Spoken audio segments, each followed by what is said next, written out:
Minority democratic पार्टीच्या फहीम खानच्या चिथावणीमुळे हिंसा भडकल्याचा आरोप, व्हिडिओ व्हायरल. अटकेतील आरोपींमध्ये फहीमचाही समावेश.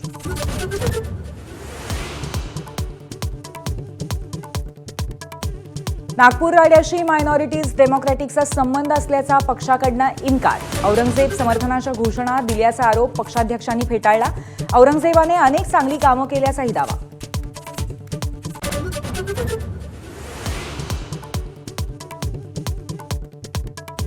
विश्व हिंदू परिषद आणि बजरंग दलाच्या कबर हटाव आंदोलनाचे काय पडसाद उमटतील याची पोलीस आणि सरकारला कल्पना होती का? गुप्तहेर खात्याने सरकारला आधीच माहिती दिल्याची चर्चा. लक्षावधीचं नुकसान रोखता आलं असतं का, असा मोठा प्रश्न.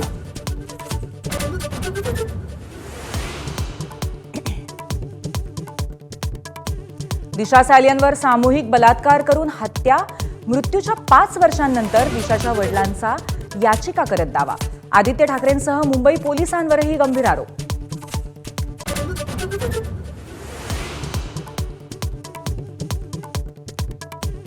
दिशाच्या वडिलांच्या याचिकेवर बोट ठेवत नितेश राणेंचा आदित्य ठाकरेंवर जोरदार हल्लाबोल.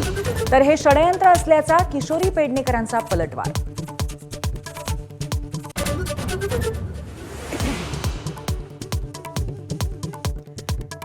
मसाजोग सरपंच संतोष देशमुखांच्या हत्येला 100 दिवस पूर्ण. कृष्णा आंधळेला पकडण्यात पोलीस अपयशी. 100 दिवसात कराड गँगवरती आरोपपत्र आणि धनंजय मुंडेंचा राजीनामा.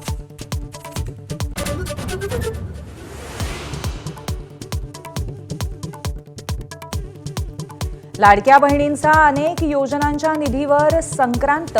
आत्महत्याग्रस्त शेतकऱ्यांच्या कुटुंबियांना मिळणारी मदतही रखडल्याचा आरोप. मराठवाड्यात 350 शेतकरी कुटुंब मदतीच्या प्रतीक्षेत.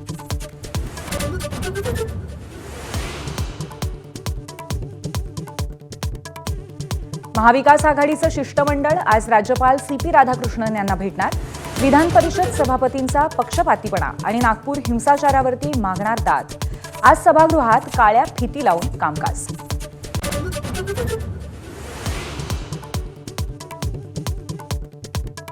सोशल मीडियाच्या वापराबाबत लवकरच सरकारी कर्मचाऱ्यांसाठी नियमावली बनवणार. मुख्यमंत्री देवेंद्र फडणवीस यांची विधान परिषदेत माहिती.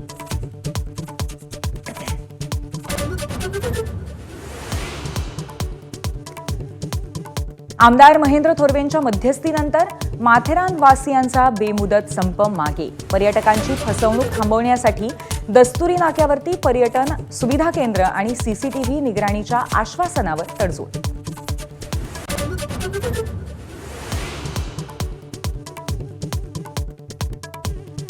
पुतीन यांच्याशी चर्चेनंतर डोनाल्ड ट्रम्प यांची झेलेन्स्कींशी चर्चा. शांततेसाठी निर्णायक चर्चा झाल्याची ट्रम्प यांची माहिती.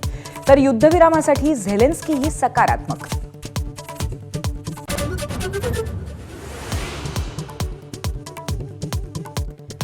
गाझापट्टीवर इस्रायलचे हल्ले अजूनही सुरूच. 436 जणांचा हल्ल्यात मृत्यू. गाझा आरोग्य मंत्रालयाचा दावा. सर्व पोलिसांची सुटका होईपर्यंत हल्ले थांबणार नसल्याचा इस्रायलचा पुनरुच्चार.